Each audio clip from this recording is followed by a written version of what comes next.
has all led us here to this great city of Baltimore. Ladies and gentlemen, from Baltimore, Maryland,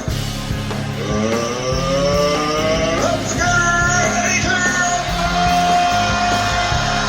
Oh, we are! If there's anybody that's a big star in Baltimore, it's you. In Baltimore, whether you like it or not, you better learn to live with it, because I'm the best there is. Is tonight as Championship Wrestling returns to Baltimore at the Baltimore Civic Center tonight. And I have picked Baltimore out to be the place where this war is going to come to an end, because they got a lot of nice, fine hospitals there. You know it, I know it, and Baltimore is. It's the Night of Champions in Baltimore, Maryland at the Civic Center. Hello, wrestling fans, and welcome to Wrestle-Rama, as we feature one of our Life and Crimes episodes. Today we're going to be talking about the legendary wrestler Blackjack Mulligan. Before we get into that, I want to encourage everybody to please check us out online, patreon.com/Wrestle-Rama. Totally free site. Check out all of our old podcasts there. And also for this episode in particular, I would encourage you to check it out on YouTube. Besides the audio, we have a bunch of photos, newspaper clippings that you can see as you listen.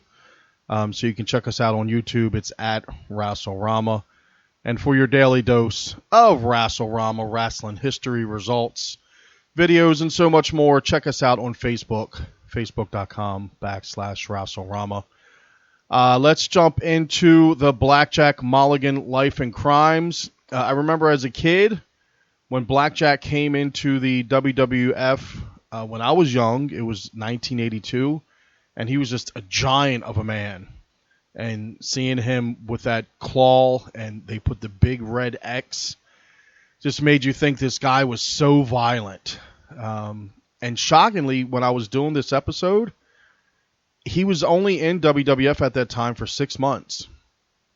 As a kid, it felt like he was there forever, battling Bob Backlund and Andre the Giant. They just seemed like such lengthy, legendary feuds. But he was only in WWF during that 1982 time frame for 6 months. Robert Delroy Wyndham, better known by his ring name, Blackjack Mulligan, was an American professional wrestler and American football player. He was the father of wrestlers Barry and Kendall Wyndham, father-in-law of Mike Rotunda, and the maternal grandfather of Bo Dallas and Bray Wyatt. He was born November 25th, 1942 in Sweetwater, Texas. Passed away April the 7th, 2016 in Tampa, Florida. During the 70s and 80s, Blackjack Mulligan was one of the legendary characters in pro wrestling, a man whose life and career had major ups and just as legendary downs. Robert Delroy Wyndham played the character and later became the patriarch of one of the most significant modern wrestling families. He went from being a John Wayne-like figure as one of the most memorable characters in the heyday of Mid-Atlantic Championship Wrestling to a wrestler known for no-shows and walking out on promotions, and later spent 2 years in prison for counterfeiting. He became a main eventer in 1971 when he had his first run in the WWF as Blackjack Mulligan, the very first protege of the Grand Wizard of Wrestling. He remained a headliner no matter where he went for nearly the next 2 decades. While people may remember the Blackjacks as one of the top tag teams of the 70s, his greatest success came after he essentially walked out of the WWF in 1975 to become the top heel in the Mid-Atlantic territory and got even bigger when turning face and feuded with Ric Flair. In 1971, Mulligan joined the Worldwide Wrestling Federation, where he was transformed into Blackjack Mulligan. Mulligan donned black trunks, black hat, a black fingerless glove, mustache, and used the Iron Claw submission hold. When he arrived in the WWF, he was managed by the Grand Wizard. Early stills of the two actually identify him as Big Bob Windham, Mulligan went on to great success in the Northeast and was an early challenger to newly crowned champion Pedro Morales. His push was interrupted when he was slashed in the thigh by a fan at the Boston Garden and required hundreds of stitches to close the wound. The culprit was actually captured by Gorilla Monsoon, who threw him at the ringside police, who promptly let him go because they thought it was part of the show. The knife used had been dipped in pig fat, and Mulligan's leg got infected. He was out of action until July and left the territory to work for the Sheik out of Detroit. He returned for one appearance on July 24, 1971 in Madison Square Garden. Sammartino returned in his first match in Madison Square Garden since February to face Mulligan as part of a double main event with Morales and Monsoon versus Luke Graham and Tarzan Tyler.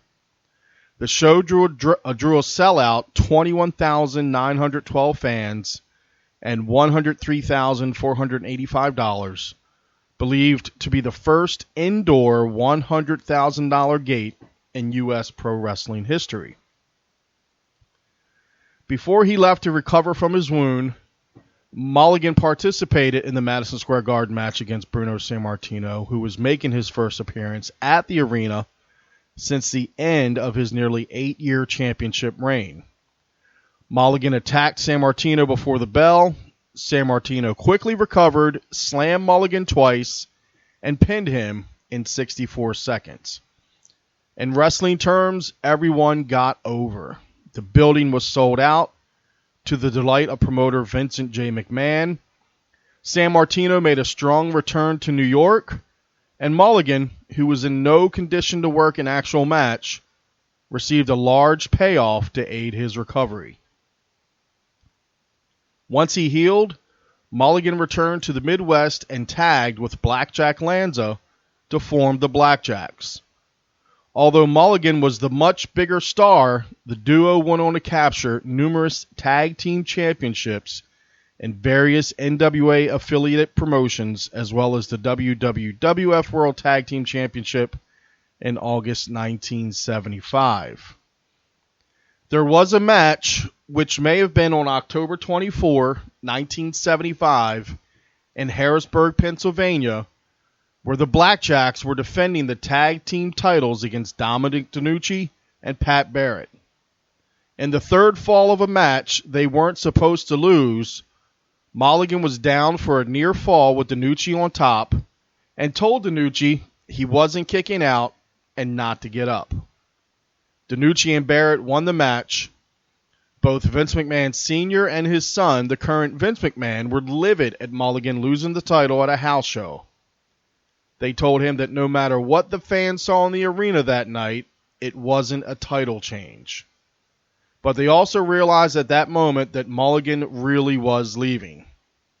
He started in the Carolinas and came back for a November 8, 1975 TV match in Philadelphia, where he and Lanza dropped the titles to Tony Parisi and Luis Sardan.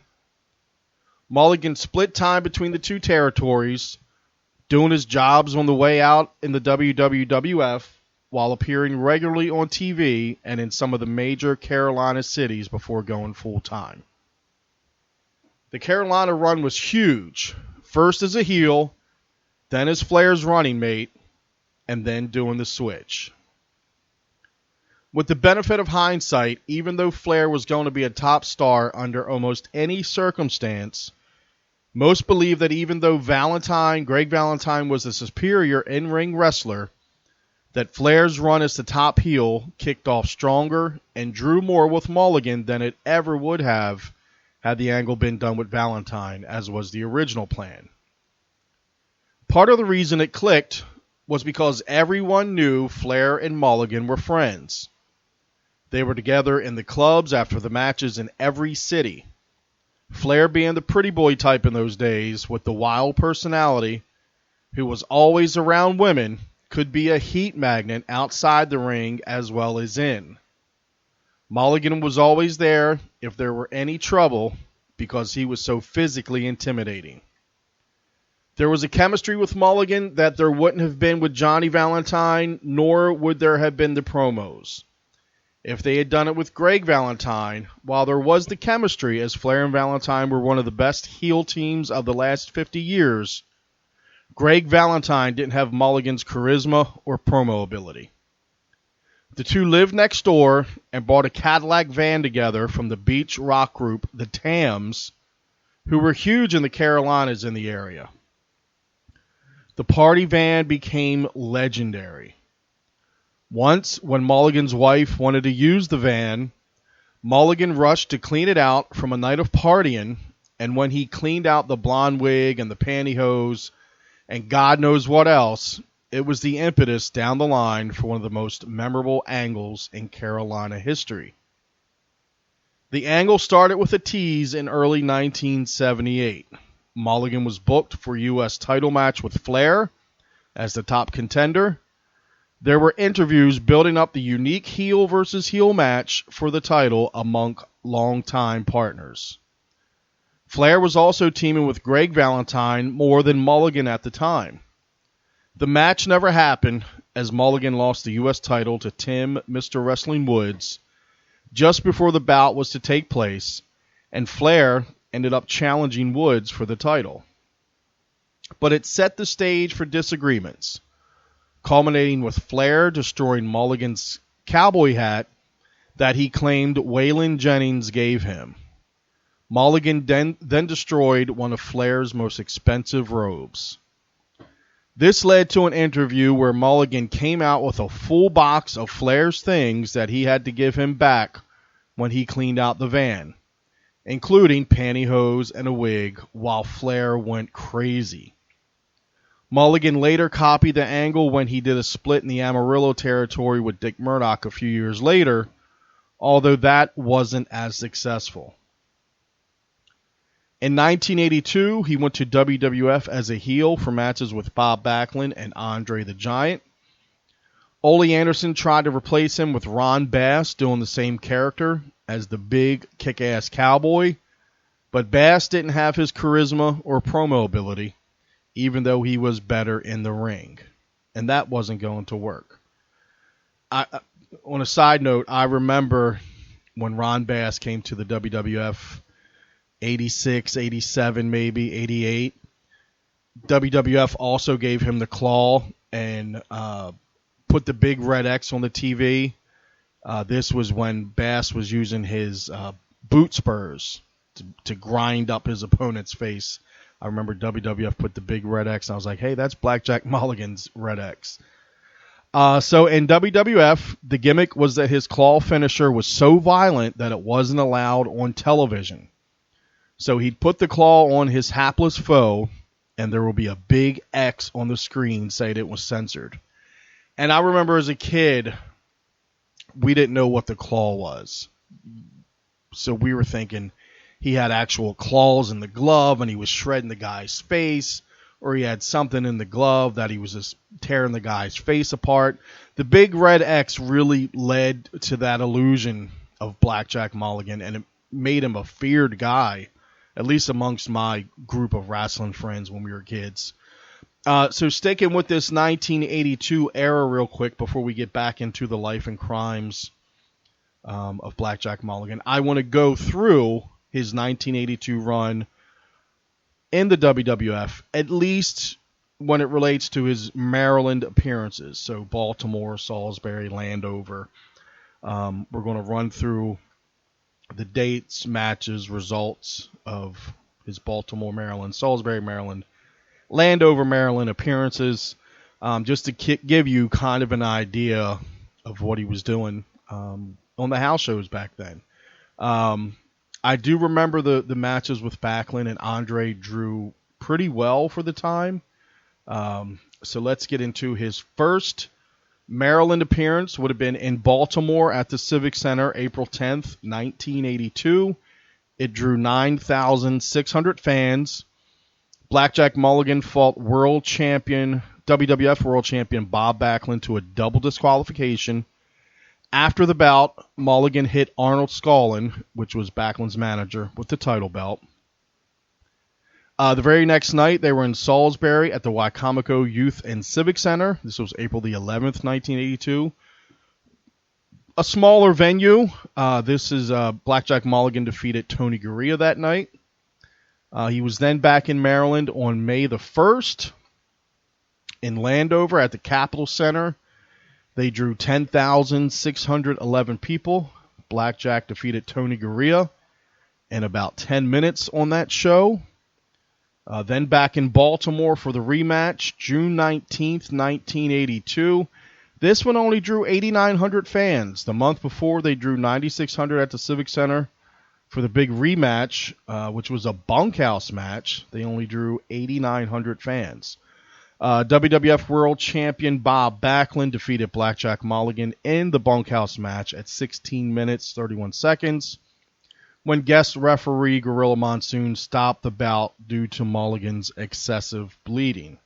So that was June 19th, 1982. Then back in town and in Landover, Maryland at the Capitol Center, July the 10th, 1982, Blackjack Mulligan fought Tony Atlas to a double countout. The very next night, Salisbury, Wicomico Youth and Civic Center, July the 11th, Blackjack Mulligan defeated Tony Atlas via countout. August 14th, 1982, they drew 12,629 people to the Baltimore Civic Center, where the Intercontinental Champion Pedro Morales fought Blackjack Mulligan to a double disqualification at 13 minutes 40 seconds. Then in Landover at the Capitol Center on August 28th, Andre the Giant defeated Blackjack Mulligan in 13 minutes. August 29th, the very next night in Salisbury at the Wicomico Civic Center, Andre the Giant again defeated Blackjack Mulligan. And Mulligan's last Maryland appearance was October the 2nd in Landover at the Capitol Center, where Andre the Giant defeated Blackjack Mulligan in a Texas death match. So his first Maryland appearance would have been April 10th. His last was October the 2nd. So 6 months. And it seemed like this guy was on TV every week. I remember that Big Red X like it was on Monday Night Raw last week. So it's amazing as a kid, now as an adult, looking back and realizing he was only around for 6 months, but he made a pretty big impact. Those matches with Bob Backlund and then Andre made a pretty big impact on me as a kid. So back to the story. Mulligan often battled Andre the Giant, feuding in many different regions in the early 80s. When they brought their feud to the WWF in 1982, Wyndham was noted as saying Andre had no limit to his strength. Mulligan then wrestled in Florida. He often teamed with West Texas stars Dusty Rhodes, Dick Murdoch, and his son, Barry Windham. Mulligan returned to the WWF as a full-time performer in 1982, hosting an interview segment titled Blackjack's Barbecue on WWF All-Star Wrestling, which was comparable to Roddy Piper's Piper's Pit. It wasn't as entertaining as Piper's Pit. It was just another interview segment they were doing on TV. And really, in only those 2 short years, Blackjack was a totally different guy. You know, as a kid, I was like, man, this isn't the Blackjack from 2 years ago. So he was a totally different character when he returned in 84. In 1986, Mulligan wrestled under a mask as Big Machine, part of a team with the Giant Machine, which was Andre the Giant, and Super Machine, which was Bill Eadie, known as the Masked Superstar. They were known as the Machines. They won several high-profile matches against the Heenan family, later recruiting members such as Hawk Machine and Piper Machine, and I'm pretty sure you know who they were. After that angle had ended, Mulligan wrestled for the WWF as himself until he finally left in 1987. Later on, Jack traveled to Dallas and competed in World Class Championship Wrestling, wrestling against Bruiser Brody, Chris Adams, as well as Kevin and Lance Von Erich. Mulligan also returned to Florida in 1987 to fight against the Funk Brothers, teaming with Kevin Sullivan. Mulligan returned for his last match on May 23rd, 1993 at WCW Slamboree 93, a Legends reunion, in a 6-man tag teaming with Wahoo McDaniel and Jim Brunzell against Don Morocco, Dick Murdoch, and Jimmy Snuka. This match went to a no contest. Mulligan also had a reputation as a fighter, a guy who would throw a punch first and ask questions later. When wrestlers were breaking into the Carolinas, they would be put in television matches with Mulligan, whose job was to test them by pounding on them hard to the body. He'd give them good workings over, not trying to maim them like the shooters would do to run off talent, but the mentality is they didn't want anyone who wasn't tough in their closed society. If you could take the punishment without complaining, you passed the initiation. There were legendary bar fight stories with him and non-wrestlers. Once he got into it with Harley Race, who himself was a legendary tough guy.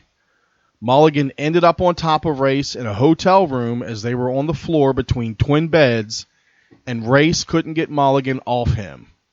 Flair, Race, McDaniel, and Mulligan were traveling partners that night, and Flair noted he was scared to death Race would try and get retribution later, but it never happened.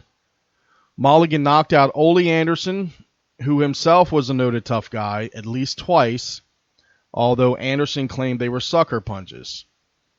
He pounded Sheik Adnan Al-Kaisi, who was a world-class amateur wrestler. Former wrestler Manny Fernandez was out drinking with Andre the Giant and Blackjack Mulligan after taking part in a battle royal when things took a downturn. In an interview with Title Match Wrestling, Fernandez explained, Andre decided he wanted me to drink 2 fingers tequila. Well, here's this Mexican kid, drink tequila, drink tequila. Fernandez continued, I brought out a shot glass, but Andre brought out a glass, and he was filling up the glass, making sure I drank it all. About 3 glasses later, I was on my butt on the floor while Andre and Blackjack Mulligan were playing cribbage. In the old days, the guys were so simple. They went to the dressing room and they didn't talk about their match. They played cribbage. That was done in the dressing room, and they played for points. A guy loses 10, 12 bucks, whatever. That's what they did. Well, that night, whatever happened in cribbage, Blackjack Mulligan reached across my table and punched Andre in the face. Bam! I was on the ground going, oh no, and that big giant just laughed. Andre just said, oh, okay, boss, we fight now. Mulligan shot off like you see in the movies with shotguns. Jeez, these guys went at it and tore up my apartment. Tore it up. The second story comes from when Blackjack Mulligan was working in the offices of World Championship Wrestling. According to witnesses, Ole Anderson was bad-mouthing Eric Bischoff behind his back. Blackjack Mulligan heard more than enough of it and punched Ole in the face as a result. Funny we're talking about Ole, Eric Bischoff began in an interview on Ric Flair's former podcast, The Ric Flair Show.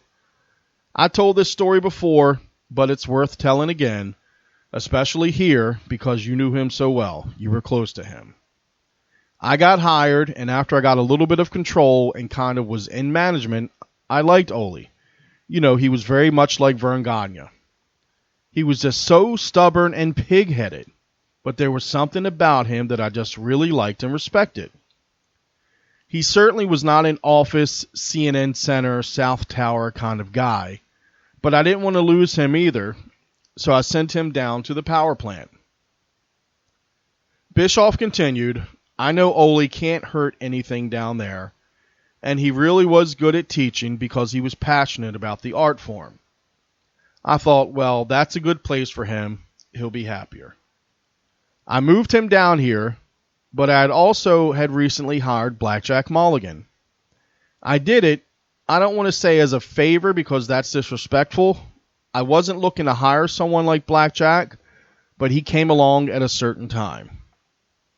I don't remember who it was that told me, but he was a little bit down on his luck, and I thought, you know, with all the years of skill and experience and all that, he'd be a good guy to have down at the power plant, so I hired him.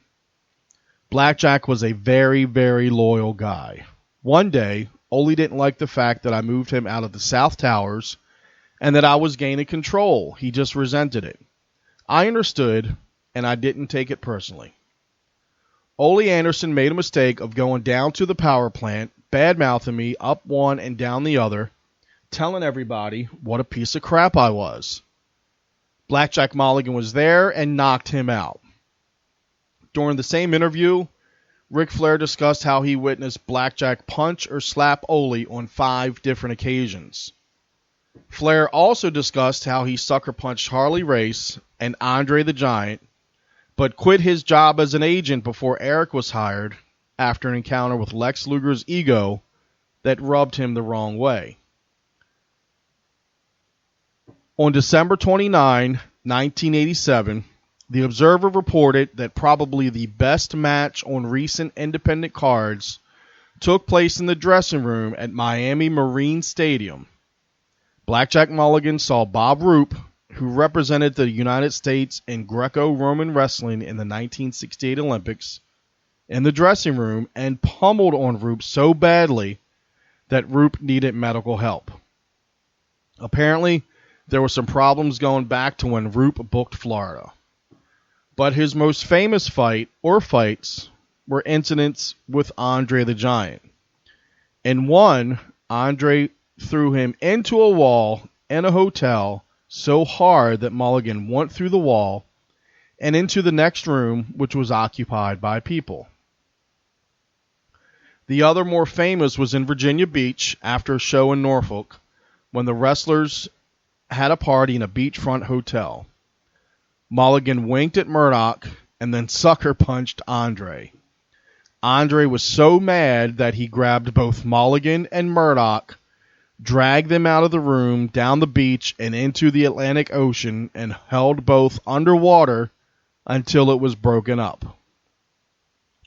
In 1989, Scott hired Mulligan as an assistant booker and road agent for WCW.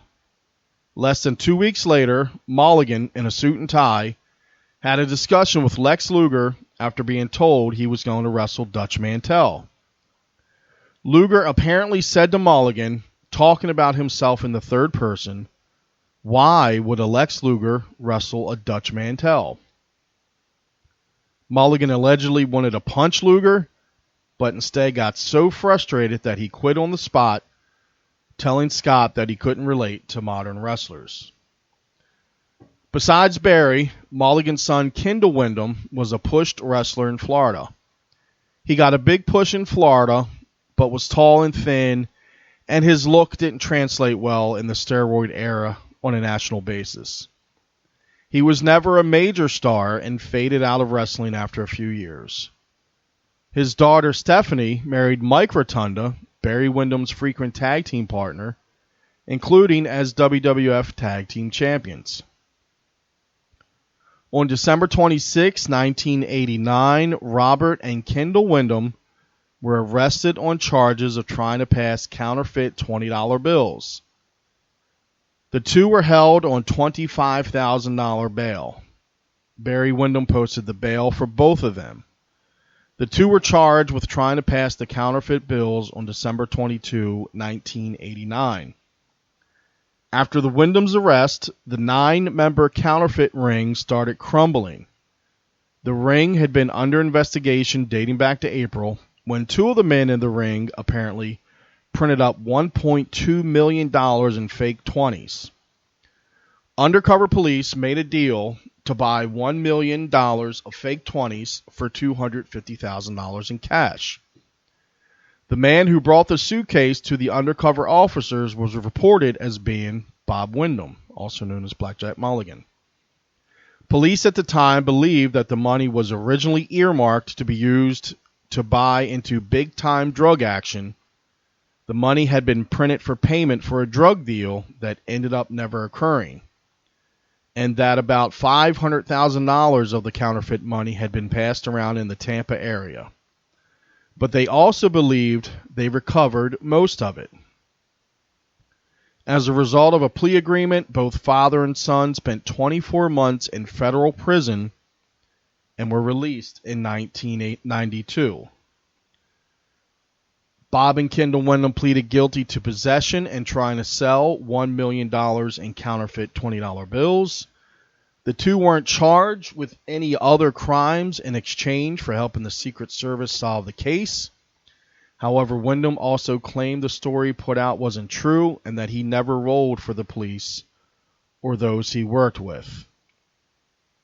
There's a story, independent, back in the day, Jerry Gray, wrestler, talked about being paid with counterfeit money by Blackjack Mulligan at an independent show in Florida.